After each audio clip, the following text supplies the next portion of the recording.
Assalamualaikum warahmatullahi wabarakatuh. Kami dari kelompok 13 akan menjelaskan materi tentang konsep dasar regresi yang beranggotakan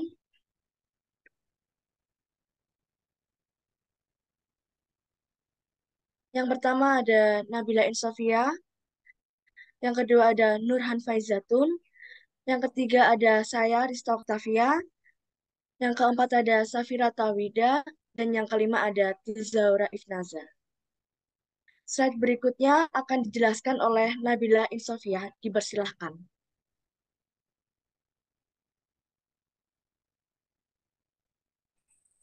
Baik, sebelum kita membahas tentang konsep dasar regresi, kita harus tahu dulu apa sih regresi dan apa sih tujuan dari regresi.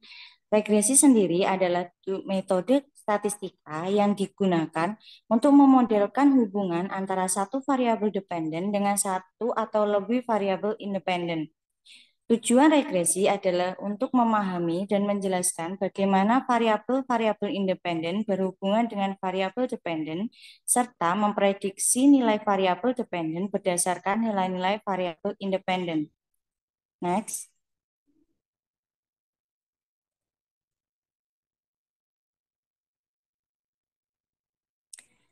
Konsep dasar regresi melibatkan beberapa elemen penting. Yang pertama, variabel dependen. Variabel dependen ini adalah variabel yang ingin diprediksi atau dijelaskan oleh model regresi. Variabel dependen juga dikenal sebagai variabel target atau respon. Yang kedua, ada variabel independen. Variabel independen ini adalah variabel yang digunakan sebagai penjelas dalam model regresi.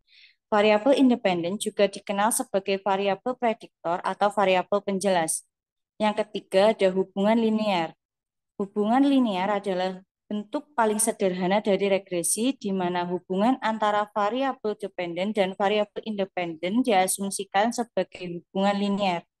Namun, ada juga bentuk regresi nonlinear yang memungkinkan hubungan yang lebih kompleks antara variabel-variabel. Next.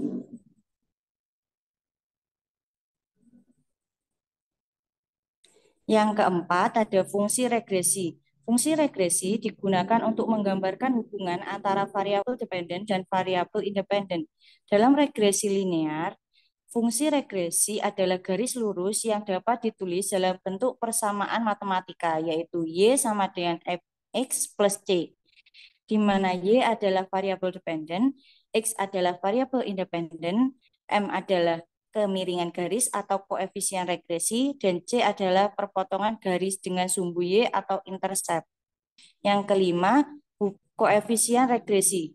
Koefisien regresi atau dilambangkan dengan M adalah angka yang menggambarkan tingkat perubahan yang diharapkan dalam variabel dependen akibat perubahan satu unit dalam variabel independen. Koefisien ini diperoleh melalui proses estimasi menggunakan teknik seperti metode kuadrat terkecil. Yang keenam ada prediksi dan evaluasi. Setelah model regresi dibangun, dapat digunakan untuk melakukan prediksi nilai variabel dependen berdasarkan nilai-nilai variabel independen yang diberikan. Evaluasi model regresi dilakukan dengan mengukur sejauh mana regresi model cocok dengan data aktual dan dengan model metrik evaluasi seperti MSE atau mean square error atau R squared atau koefisien determinasi. Untuk elemen penting yang selanjutnya akan dijelaskan oleh teman saya yaitu Nurhan Faizatun Tahir. Dipersilahkan.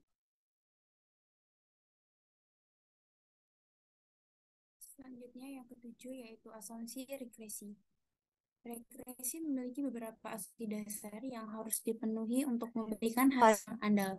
Beberapa asumsi tersebut termasuk adanya hubungan linear antara variabel-variabel, independensi variabel independen, normalitas kesalahan, homoskedastisitas atau varians kesalahan konstan, dan lain-lain. Next. Berikut adalah contoh dari regresi. Yang pertama, regresi linear sederhana. Regresi ini melibatkan hubungan linear antara satu variabel independen dengan variabel dependen. Model regresi linear sederhana dapat dinyatakan dengan persamaan matematika sebagai berikut. Y sama dengan beta 0 tambah beta 1X tambah epsilon. Y yaitu variabel dependen, X yaitu variabel independen, dan beta 0 dan beta 1 yaitu koefisien regresi yang menunjukkan pengaruh variabel independen terhadap variabel dependen. Epsilon yaitu kesalahan acak yang mewakili ketidaktepatan prediksi model. Regresi linear sederhana digunakan ketika terdapat satu variabel independen atau X dan satu variabel dependen atau Y dengan asumsi hubungan linear antara keduanya.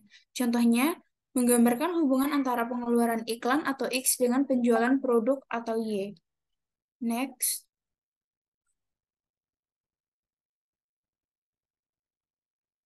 Yang kedua, regresi linear berganda. Regresi ini melibatkan hubungan linear antara satu variabel dependen dengan dua atau lebih variabel independen. Modul regresi linear berganda dapat dinyatakan dengan persamaan matematika sebagai berikut. Y sama dengan beta 0 tambah beta 1 X1 tambah beta 2 X2 tambah titik-titik tambah beta P XP tambah epsilon. Sama seperti Y yaitu variabel dependen, X1, X2, titik XP sama dengan variabel independen, dan beta 0, beta 1, beta 2, beta P sama dengan koefisien regresi yang menunjukkan pengaruh variabel independen terhadap variabel dependen. Epsilon yaitu kesalahan acak yang mewakili ketidaktepatan prediksi modal. Regresi linear berganda digunakan ketika terdapat dua atau lebih variabel independen atau X1, X2, dan lain-lain, dan satu variabel dependen atau Y, misalnya dapat digunakan untuk menganalisis bagaimana variabel seperti harga, lokasi, dan ukuran properti mempengaruhi harga jualnya. Selanjutnya akan dijelaskan oleh Krista Octavia. Baik, terima kasih.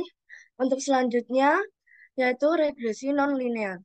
Regresi non-linear adalah jenis regresi yang melibatkan hubungan yang tidak linear antara variabel dependen dan variabel independen.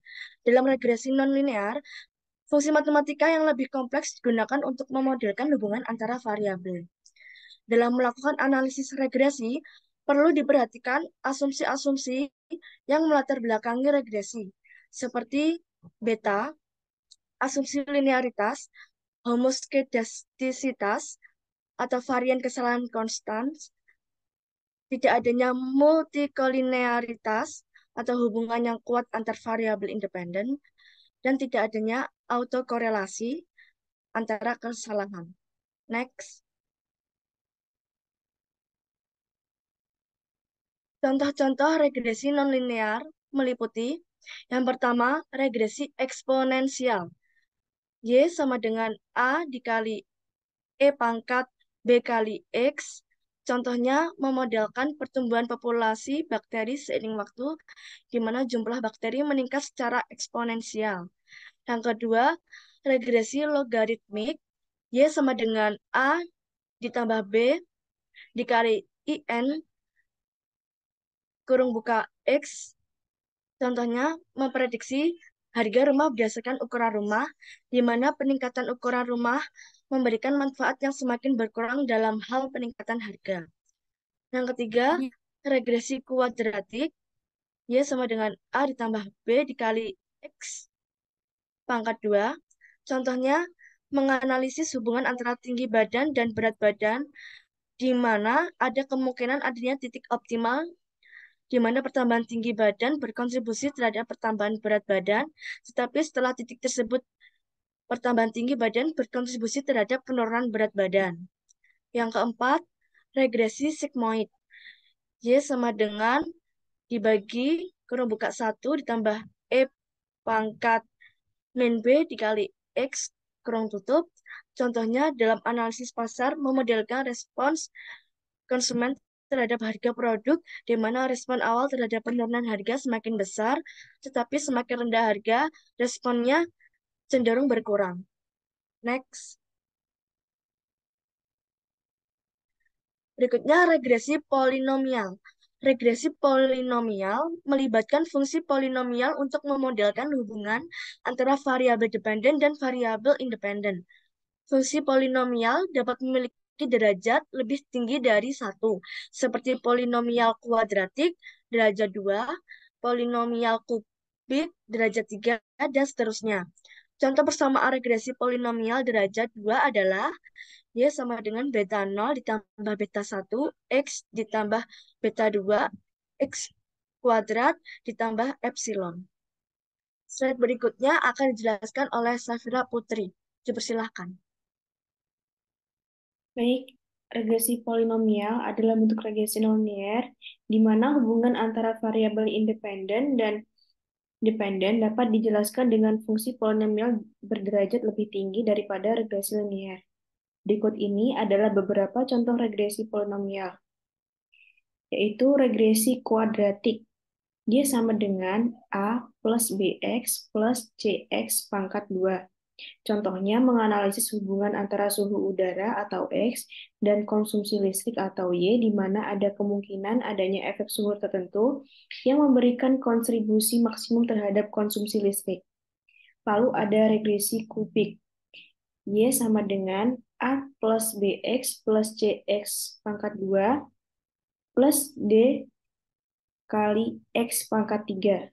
Contohnya, memodelkan hubungan antara waktu atau X dan produksi industri atau Y, di mana hubungan dapat memiliki pola yang kompleks yang melibatkan puncak dan lembah. Lalu ada regresi polinomial berderajat tinggi. Y sama dengan A plus BX plus CX pangkat 2 plus DX pangkat 3, dan seterusnya, lalu plus NX pangkat M. Contohnya, memprediksi harga saham atau Y berdasarkan variabel-variabel fundamental seperti pendapatan perusahaan atau X1, lalu laba bersih atau X2, dan tingkat pertumbuhan atau X3 dengan menggunakan model regresi polinomial berderajat tinggi. Lalu pola regresi polinomial derajat yang digunakan dapat disesuaikan tergantung pada pola hubungan yang diamati antara variabel independen dan dependen. Hal ini memungkinkan regresi polinomial untuk menangkap hubungan yang lebih kompleks dan fleksibel daripada regresi linear. Lalu ada regresi eksponensial, yaitu digunakan ketika hubungan antara variabel independen dan variabel dependen memiliki pertumbuhan atau penurunan eksponensial. Persamaan regresi eksponensial dapat dinyatakan sebagai berikut. Y sama dengan beta 0, E pangkat B1 X plus epsilon, di mana E adalah bilangan Euler atau sekitar 2,271,828, dan beta 0 dan beta 1 adalah koefisien regresi. Slide selanjutnya akan dijelaskan oleh Tizaura. Baik, regresi eksponensial digunakan ketika hubungan antara variabel independen dan dependen dapat dijelaskan dengan fungsi eksponensial. Berikut ini adalah contoh regresi eksponensial pertumbuhan populasi. Y sama dengan A kali E pangkat B kali X. Contohnya memodelkan pertumbuhan populasi kota seiring waktu di mana jumlah penduduk Y meningkat secara eksponensial. Nilai parameter A dan B dalam persamaan regresi akan menentukan laju pertumbuhan populasi dan tingkat pertumbuhan relatif. Penyebaran penyakit. Y sama dengan A kali E pangkat B kali X. Contohnya memprediksi jumlah kasus infeksi COVID-19 dalam suatu wilayah seiring dengan waktu di mana penyebaran penyakit dapat mengikuti pola eksponensial pada tahap awal wabah. Penurunan radioaktivitas. Y sama dengan A kali E pangkat B kali X. Contohnya memodelkan penurunan tingkat radioaktivitas suatu bahan radioaktif seiring dengan waktu di mana penurunan tersebut mengikuti hukum penurunan eksponensial. Absorpsi cahaya. Y sama dengan A kali E pangkat min B kali X. Contohnya memodelkan penyerapan cahaya oleh suatu larutan seiring dengan ketebalan larutan, di mana penyerapan cahaya dapat dijelaskan dengan fungsi eksponensial negatif.